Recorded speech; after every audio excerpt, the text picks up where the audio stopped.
Welcome to my guide on how to paint the Leo, as well as a beginner's guide on how to approach miniature painting in general. Did you know that 681 of these were destroyed throughout the course of Gundam Wing?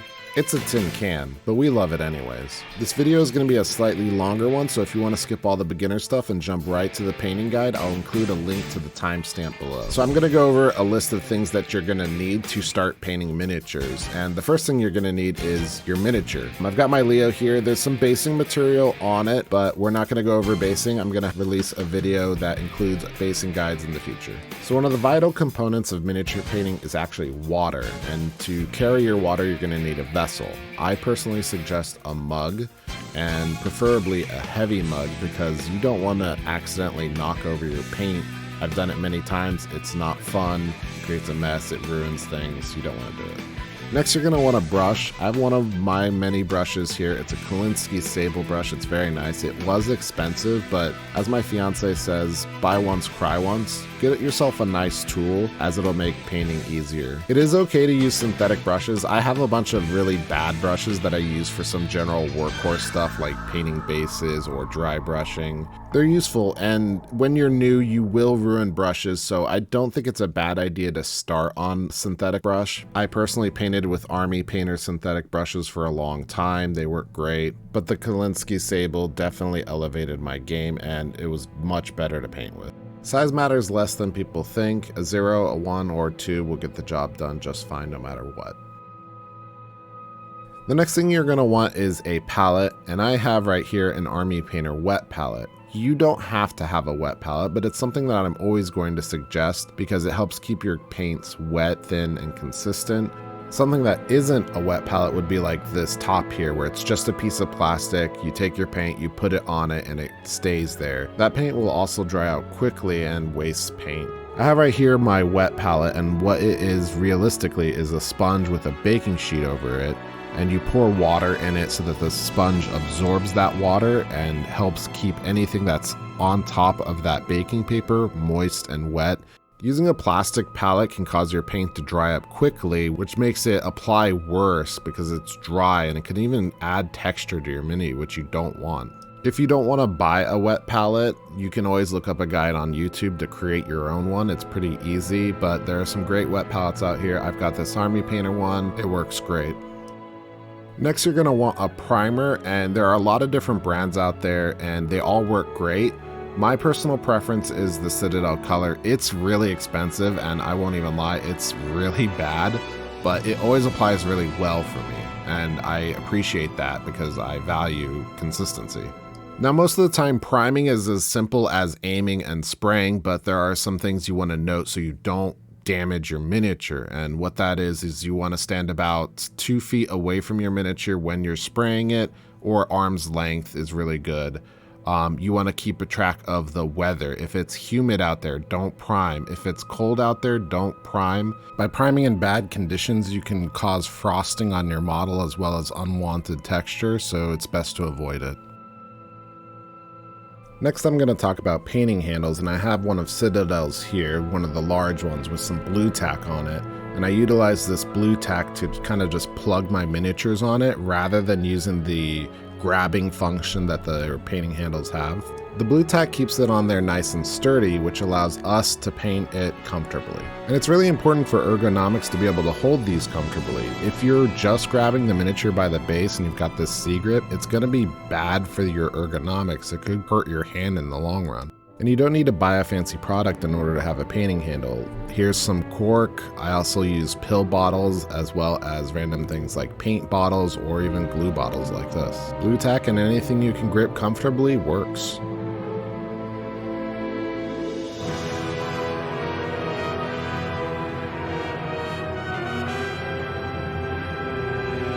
So I'm going to talk about why water is so important in miniature painting, and the reason for that is you want to keep your paint thin. In order to thin your paint, all you have to do is take your brush, dip it in your water a little bit. I have a paper towel here to remove some of the extra water that I don't want. And then once you've dipped your brush into your water and you've got some water on your brush, you just mix that water in with the paint on your palette. And you can see here that the paint is starting to act differently. It's not a giant glob of paint, it has water in it, so what is it going to do? It's going to flow. And thinning is one of the most important things that you can do. If you don't have your paint thin and you're just applying it straight out of the pot, it's gonna be thick, it's gonna apply texture because there's just so much paint pigments. You really need the water to help break up those paint pigments.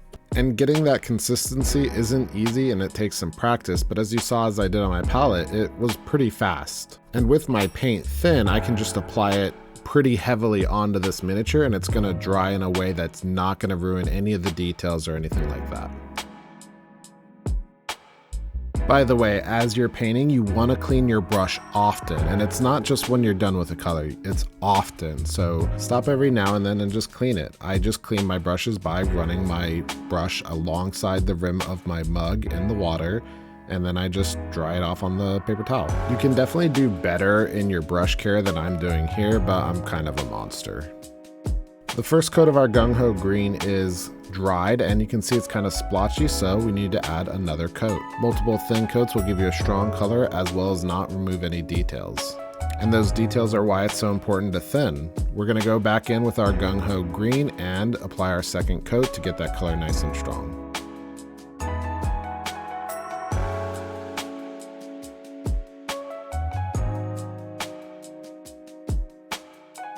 And our second coat is dry, and look how nice that color is with all those details preserved. Next we're going to move on to shading, and the most simple way to do that is to use a paint pot which specific purpose is to shade, such as this Citadel Athonian Camo shade here. And to apply that, we're going to just open up the pot, load up our brush, wipe off any excess paint that we don't want, because if there's too much in our brush then it's difficult to control. Then you're going to very carefully just guide it along all of the recesses of the miniature. And if you're familiar with Gunpla, it's kind of similar to panel lining, except for the shade doesn't flow as well as a panel lining ink does. As you're applying it, just be careful, try to get it in the recesses, but if you mess up and you get a nice blotch somewhere else, don't worry, you can just repaint over it. A mistake is not a big deal. Additionally, for this specific miniature, it's got this piece of plastic molded where a gap should be, so we're going to be applying our shade heavily there to kind of hide it. And you can see the results of our shading here. It's got a nice shadowed quality to it. All you have to do is just apply it in those recesses and any of these lower areas right here. We're going to take our shading a step further by mixing our Gung Ho Green with Tenebrous Gray. And to mix paint, all you have to do is take your brush, get a little water in there, and then start mixing the two together on your palette. Now you don't have to mix them all together. You can just drag a little bit of each paint and then combine them off to the side on your palette. Once you're done mixing your paint, make sure you clean your brush and get all that excess paint out of there. And then we can just grab a little bit of our paint and start applying it into those deep recesses. And you want your brush to be with a sharp point, and you want to take your time to be careful with these. We're applying our paint just to the deepest of recesses to make that miniature pop with contrast. And to build up further on that contrast, we're going to be highlighting. And to highlight, we're going to be doing the same thing as our last deep shade, and that's by mixing two colors. We have our Gung Ho Green along with AK 3rd Gen Ice Yellow, and we only want a little bit of that Ice Yellow. It's a very strong color, so mostly it's going to be our Gung Ho Green. And when you apply your highlights, it's always best to not use the tip of the brush because it's very hard to control, but you want to use the side of your brush. As you can see here, I'm just guiding the side of the brush along the edge that I want to highlight, and it's just applying that brighter color, which is exactly what we want. Now there will be surfaces that you have to use the tip of your brush, and when you do, always make sure that you're dragging your paintbrush towards you and you're not making a horizontal line. Dragging towards us is a much more natural motion for our hand to perform, which will give us a cleaner and sharper line. Another tip when it comes to keeping stability in your brush strokes is to anchor yourself. Here I'm using my pinky to anchor myself to my painting handle. This will prevent wobbly hand syndrome and allow you to paint nice clean lines. Additionally, keep your elbows against your desk or painting surface. That will also prevent your arms from moving about as you paint.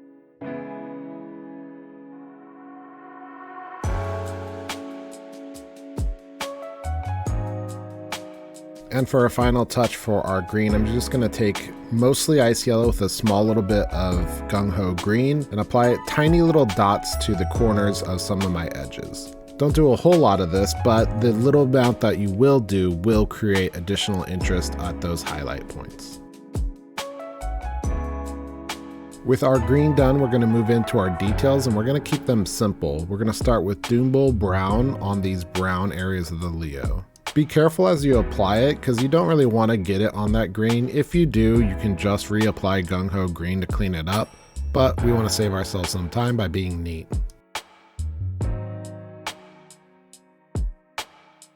Then we're going to shade that with some Agrax Earthshade, which is also another shade paint, and we're going to thin that with some water. That will let it flow a little bit more and reduce some of the strength of that shade.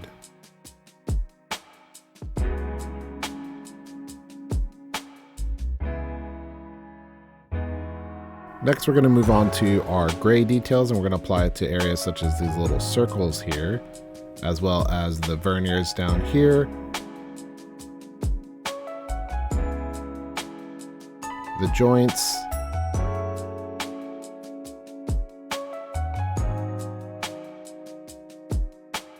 as well as the gun. Next, we're going to wash our gray details, and to do that, we're going to utilize 2 thin coats of Bolivian black wash, and we're not going to water it down at all. We're just going to take it straight and apply it to all those details and get some nice contrast in there.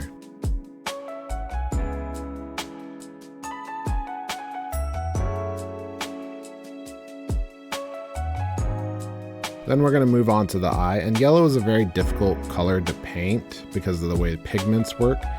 So we're going to be using Vallejo Games Bronze Brown. It's a very nice brownish kind of yellow that works great as a base coat. Gonna jump over to the side of the head with some Mephiston Red, and we're just going to keep it simple and just apply a thin down layer to get it into those recesses and make it look nice. And then back over to the eye to highlight that, and for that we're going to mix our ice yellow with our bronze brown and just apply it to the upper left hand corner. It is difficult to get in there, so make sure you're anchoring yourself and handling your brush carefully. I painted the base to round it all off. We'll get a video about that later. And then I'm going to move on to sealing the miniature. And to seal it, it's kind of like priming where you use a rattle can and spray. There are airbrush sealants, but I use spray cans. I use Tester's Gloss Coat, followed by Tester's Dull Coat to kill the shine. Sealant will protect your miniature from the oils of your hands and prevent paint from coming off. And there you have it. The Leo is complete. It's a simple paint job, but it's an effective paint job. He is ready to march out there and die to the hands of the vicious Gundams. I hope that this video guide was helpful for all the people who are new to miniature painting out there. If it is, leave a comment. If you still have questions, leave a comment. Let me know that I didn't answer something, and I'll gladly get back to you in those comments. There is more content to come. I'm going to do that basing video, like I said, as well as every single assembled miniature, so look forward to it. I also have some Horus Heresy coming in a couple weeks, and if you're interested in seeing me paint something, let me know. I'll look into it. But until then, I hope you've all liked, I hope you've all subscribed, leave a comment, share it with your friends. All of that really helps me out, and I will catch you all in the next one.